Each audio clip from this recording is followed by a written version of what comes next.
LCS summer. This tower is just getting shredded down. In comes the Tempered Fate. It lands on a Febiven as he can't do much for a moment. JWoww tries to jump into the back tabs, still poking away at Rainover, who just is going to be able to get out and back and reset the fight. Dexter falls down. Reckless picks him up. Onslaught of Shadows and tabs is down. Febiven going on a rampage as Huni picks up the Bard. Promiscue falling down, and so is the Inhibitor. And Fnatic are on a tear towards the Nexus. Fnatic bulldoze over Elements right here. Nothing they can do to stop the onslaught of Shadows here. So much damage coming out of Fnatic. So much damage indeed, and they take the final swipe towards the Nexus. Elements, they're down, they're out. Fnatic still undefeated in the LCS summer.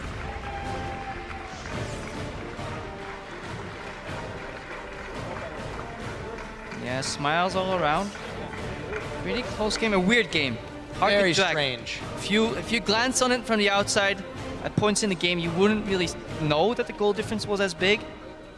But Fnatic, basically thieves in the night almost. The way they were stealing these objectives here and there, almost going unnoticed.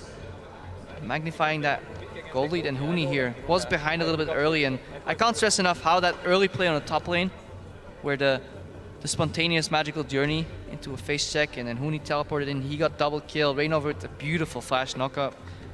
Again, the synergy and experience from the Fnatic roster kicking in, and Reckless seamlessly fitting in perfectly, taking over where Steelback left off. And yeah, Elements still with some coordination issues. I liked though what they did. I really liked the composition to an extent. Yes, it may have been low on wave clear, but it was audacious. It was forward, it was active. It was not on the back foot. Exactly, and you have to experiment when clearly things aren't working. They're off now to a 1-4 start in the summer split. However, that gives some hope. That says we're going to try and figure out what we can do as opposed to sticking with what we know when it clearly wasn't enough. So, kudos to them for engaging in the scientific process, but Fnatic, right now, they are still up there. They are still the Sharks, sharing the top spot with Origin. Yeah, definitely fantastic performance. And looking at Froggen's goal, he only ended the game roughly 1,000 gold down on Febiven, given how large the gold lead was for Fnatic. Definitely impressive performance by him. First Echo. Put in a lot of time on Echo. First Echo we've seen, and I like it. I love the champion. I love the versatility he brings to these fights.